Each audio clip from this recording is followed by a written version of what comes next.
வடகிழக்கு மாநிலங்கள் இணைக்கும் முக்கிய ரயில் வழித்தடம் என்பதால் ரயில் சேவை முடங்கியது.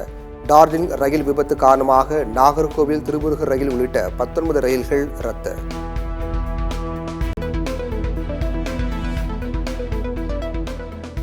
ரயில் விபத்து நடந்த இடத்தில் ரயில்வே அமைச்சர் அஸ்வினி வைஷ்ணவ் ஆய்வு. மீட்பு பணிகளை விரைவுபடுத்த நடவடிக்கை.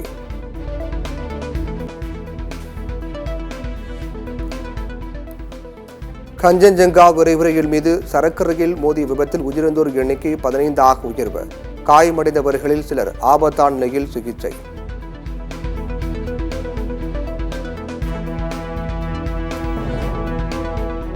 மேற்கு வங்கம் டார்ஜிலிங் ரயில் விபத்துக்கு மனித தவறே காரணம் என்பது உறுதி. முதற்கட்ட விசாரணையில் தகவல்.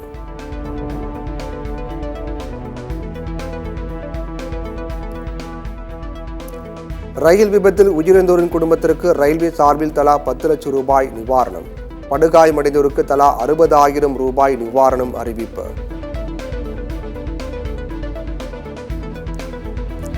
மேற்கு வங்க ரயில் விபத்தில் உயிரிழந்தோரின் குடும்பங்களுக்கு பிரதமர் மோடி இரங்கல். தலா 2 லட்சம் ரூபாய் நிவாரணம் அறிவிப்பு.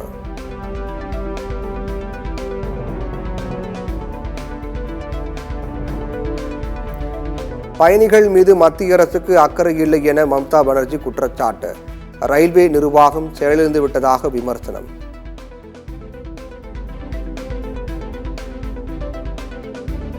கட்சியில் இருந்து எக்ஸிட் ஆன சசிகலா எப்படி என்ட்ரியாக முடியும்? தேர்தலை கண்டு அதிமுக பயப்படவில்லை என முன்னாள் அமைச்சர் ஜெயக்குமார் பேட்டி. பால் உற்பத்தியில் தமிழ்நாடு சரித்திர சாதனை. பால்வளத்துறையில் 10.10 மில்லியன் டன் உற்பத்தி செய்து சாதனை படைத்துள்ளதாக தமிழ்நாடு அரசு பெருமிதம்.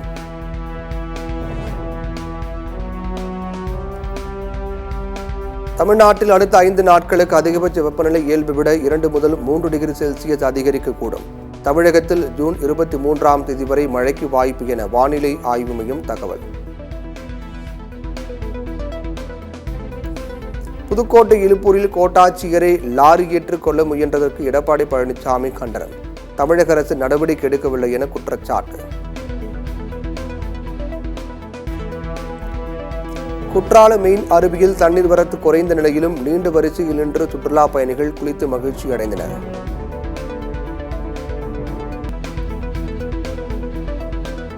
சென்னை அருகே மெகா விளையாட்டு நகரம் அமைப்பதற்கான அறிக்கையை தயார் செய்ய டெண்டர் வெளியானது. செம்மஞ்சேரி பகுதியில் 105 ஏக்கர் பரப்பளவில் சர்வதேச தரத்தில் மெகா விளையாட்டு நகரம் அமைகிறது.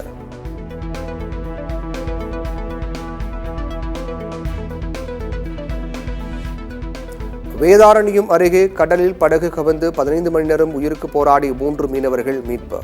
மீட்கப்பட்ட மீனவர்கள் மருத்துவமனையில் அனுமதி.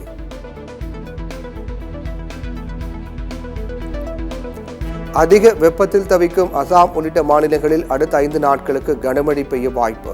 20 சென்டிமீட்டர் வரை மழை பெய்யும் என இந்திய வானிலை ஆய்வு மையம் தகவல். அமெரிக்கன் ஏர்லைன்ஸ் விமானத்தில் சக பயணிகளை தாக்கிய பெண்ணுக்கு அதிகபட்ச அபராதம். இந்திய ரூபாய் மதிப்பில் 68 லட்சம் அபராதம் விதித்தது அமெரிக்க ஏவியேஷன் நிர்வாகம்.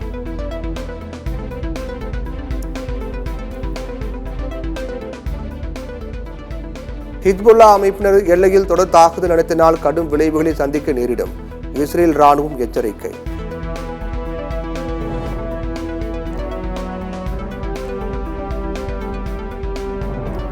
தென்னாப்பிரிக்கா மகளிர் அணிக்கு எதிரான முதலாவது ஒருநாள் கிரிக்கெட் போட்டியில் இந்திய மகளிர் அணி வெற்றி. 143 ரன்கள் வித்தியாசத்தில் தென்னாப்பிரிக்காவை தோற்கடித்தது இந்திய மகளிர் அணி.